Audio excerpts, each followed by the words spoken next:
What up, dudes? Episode 12. Paddy does the one, bro.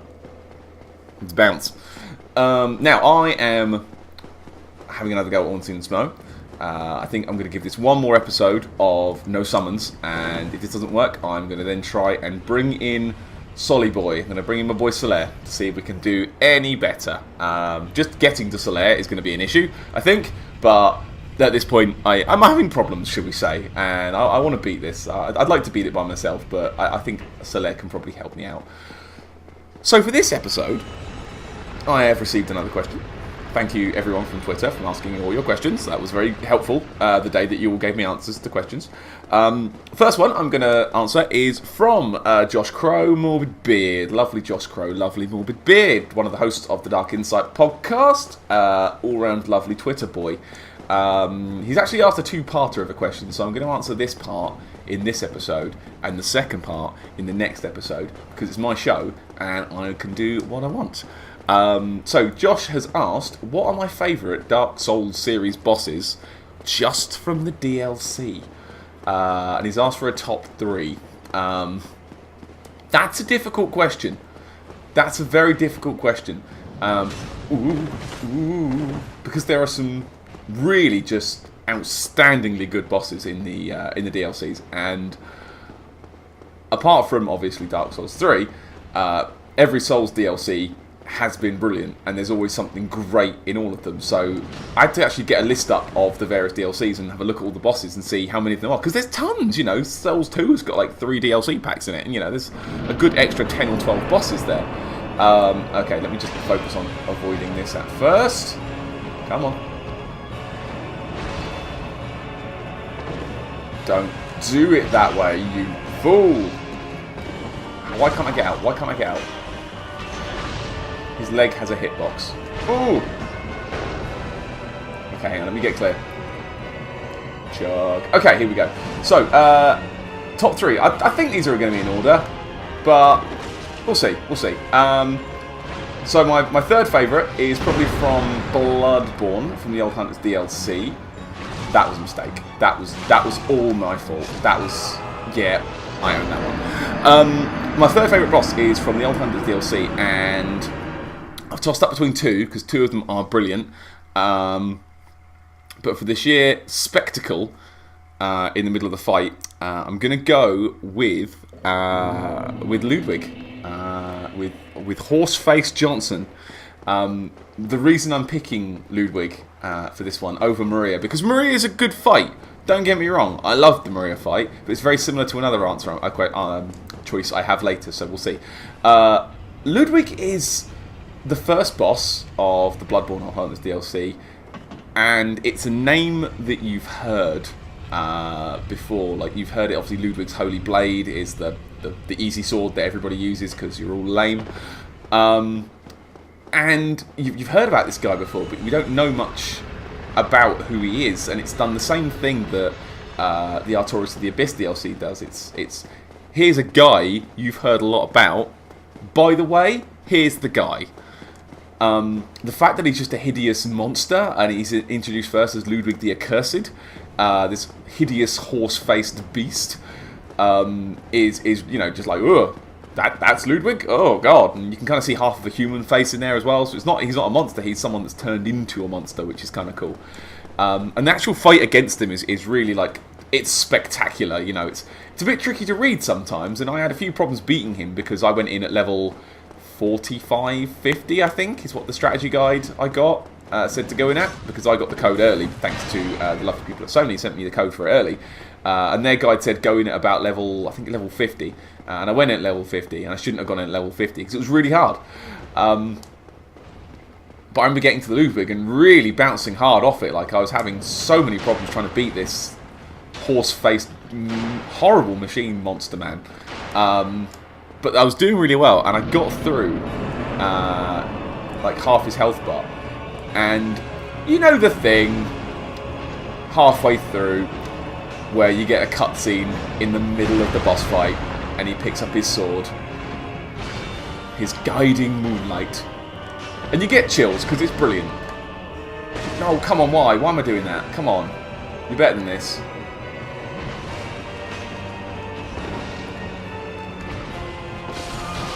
Wow. Fine.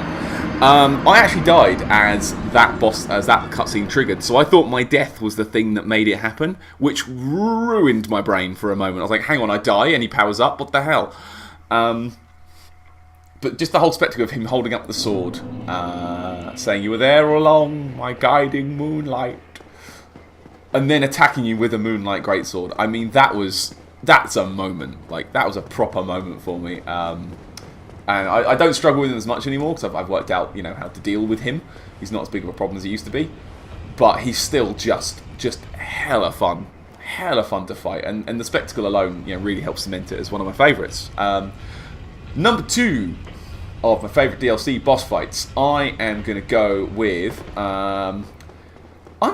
one from Scholar of the First Sin, from Dark Souls 2, and my choice is from the Ivory King DLC, and it's actually the Burnt Ivory King himself. If you listen to the podcast, you'll know how much I like that boss fight, and you know how much CJ likes that boss fight. This is the final boss fight of the Ivory King DLC, which takes place in a sort of middle of a volcano, I think, underneath the frozen land. It's complicated. But basically, as you go through the level, you can unlock these Loist Knights. And these Loist Knights will end up sat around the drop that you go down to fight this boss. And as you walk through the door, they will stand up and they drop down with you. And if you've got summons as well, you can feasibly have 7 people going into this boss fight with you. As a team of 7 for one boss fight. And it is ridiculous. I tried to do it on my own a couple of times without any... with only 1 or 2 Loist Knights with me, and it did not go well. Like, it absolutely did not go well, because he summoned so many of the Charred Knights. Just dealing with them alone is hard work, and then the Ivory King himself shows up after you've taken out some of the portals. Oh, dear me. Screaming, "Die!" as he appears through the hole. And, from that point on, it's on,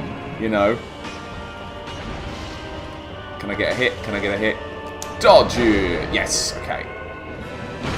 Fuck you, Ornstein. That's not how ice skates work. Jesus.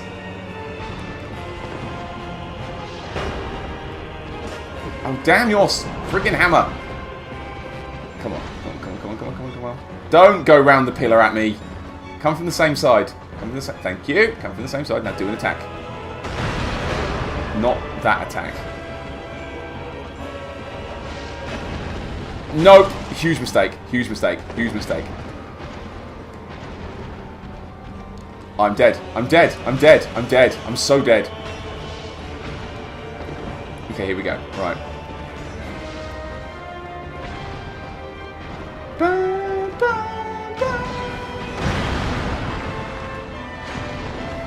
Okay. Everybody jumped and everybody missed. Ooh. Oh, no. Come on. Chug. Dodge. Here we go. Oh, God, his hammer's hitbox.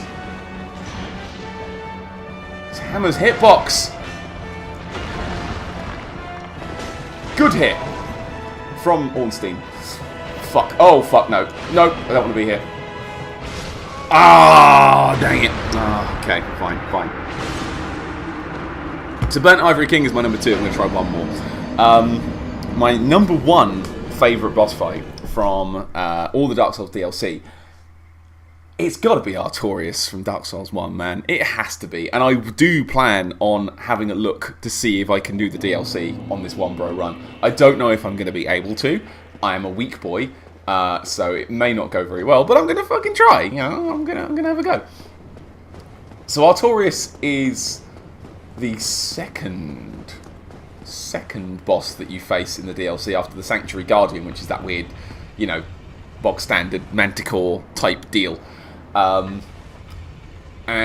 so you've picked up his ring in the game, from Sith, the Great Wolf, and you've heard about the Abyss Walkers, and you've heard about the Covenant of the Abyss, which you get from the ring, and you've heard all about Artorias throughout the game, and then you get to meet the man.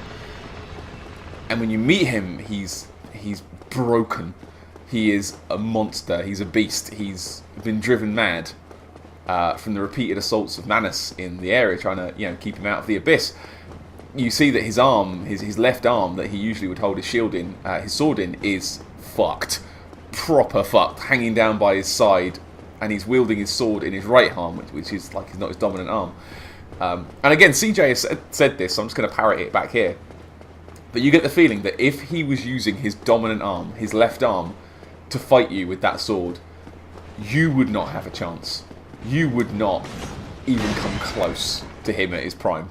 Because this is an Artorias who's knackered, exhausted, broken, twisted, and, he can't do it. He can't do it. He's tired. He's been fighting off Manus's advances. For God knows how long at this point. And there's the relentless, just one-on-oneness of the fight as well. Like, he holds no punch. Like, he pulls no punches. He is up in your shit from word one in a way that I really respect. Oh my god. Okay, yeah, here we go. Cheeky hit. Okay. Okay. Come on now.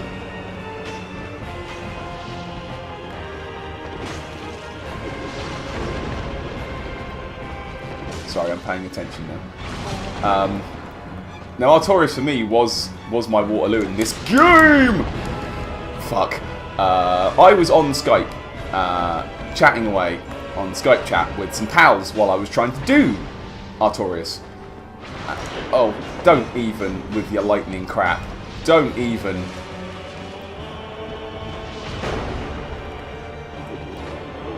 No. Oh god, I'm losing it. Shit. What is going on? How did I survive all of that? Chug. So yeah, I fought Artorias 35 or 36 times. I did not have a good time. Oh, no.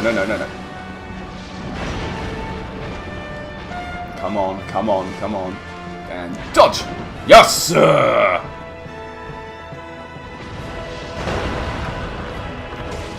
So I'm trying to play carefully and keep Ornstein. Keep Ornstein between us. Keep smoke between me and Ornstein. Oh, no. You can fuck off. You can absolutely fuck off. Don't like the little dart. That could have been terrible. Okay, I don't think I need to heal yet.